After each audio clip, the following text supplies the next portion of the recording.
French President Emmanuel Macron there speaking at the army base in Istres in southern France. A very inspiring speech there from the French president. I was listening to that with our French politics editor, Marc Perelman, who joins me on the set. Marco, what struck you the most in what the president just had to say?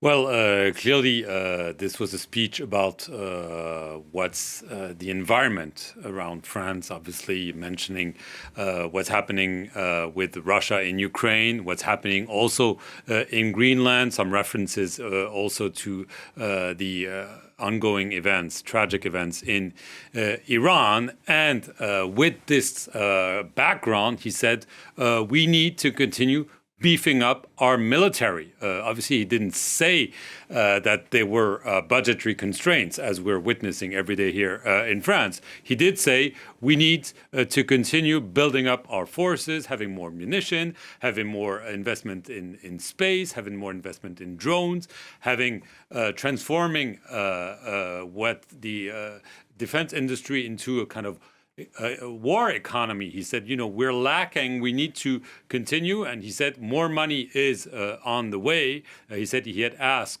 for an additional 36 billion euros between 2026 and 2030. This is a pluriannual budget for the military. The problem being that if there is no budget to be voted, and this is the case, this money will not be coming around. So obviously, Emmanuel Macron saying, the world has changed. Russia is there. They're a destabilizing power. France needs to be a power of stability.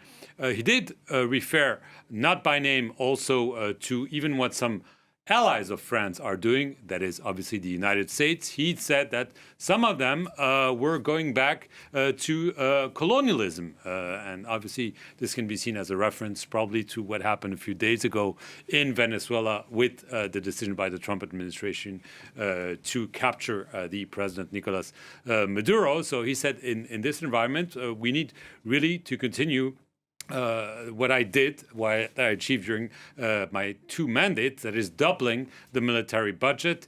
He said, I was quite lonely when I said in 2017, in this very same military basis, that we need to spend more on our military. Europe needs to be autonomous when it comes to strategic affairs.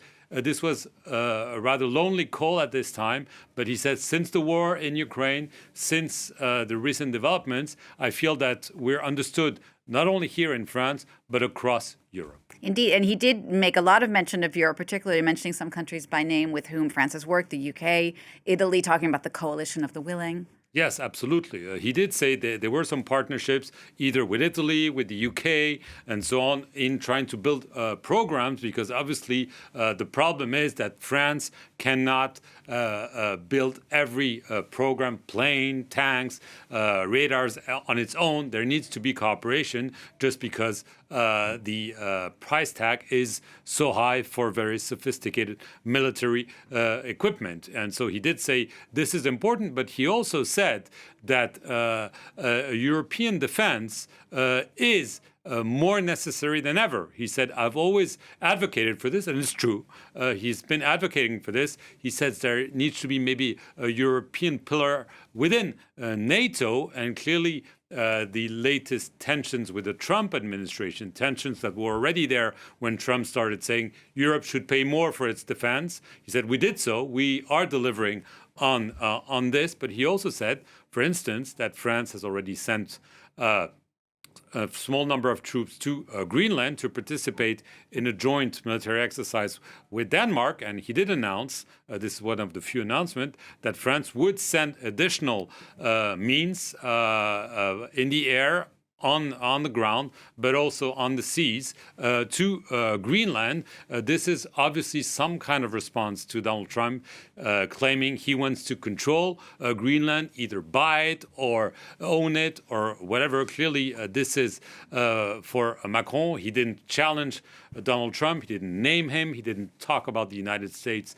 But clearly, everyone understands that there are challenges in Ukraine. There is clearly the Russian threat, and he said this should be taken for real.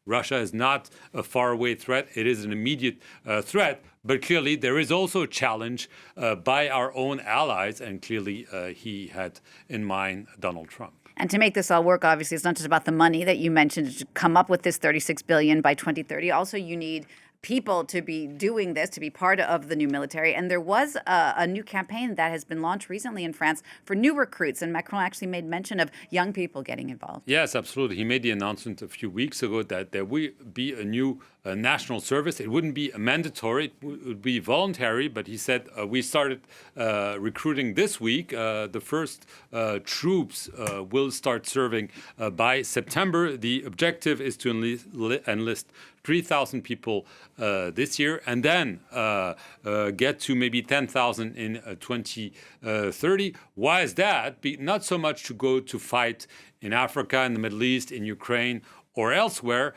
but essentially allow the military to send their elite troops or their more professional troops to those areas where actual fighting is taking place, and they would be replaced for administrative tasks or purely tasks on French soil by those new recruits. We'll have to see whether his call to serve under the French flag will be listened to by voluntary. Obviously, the numbers are not huge, so we can assume that this should work. It's not going to be a sea change in terms of the performance of the French military, but Emmanuel Macron thinks it's important that not only professionals should be handling military matters, but that they should be really a truly national task, and everyone should feel that it's important that the decades of peace following World War II, the end of the Cold War, were now over, that France is not at war, but France should get ready mentally, financially, and militarily. Marc, thanks for that. That's our French politics editor, Marc Perelman. Well, Emmanuel Macron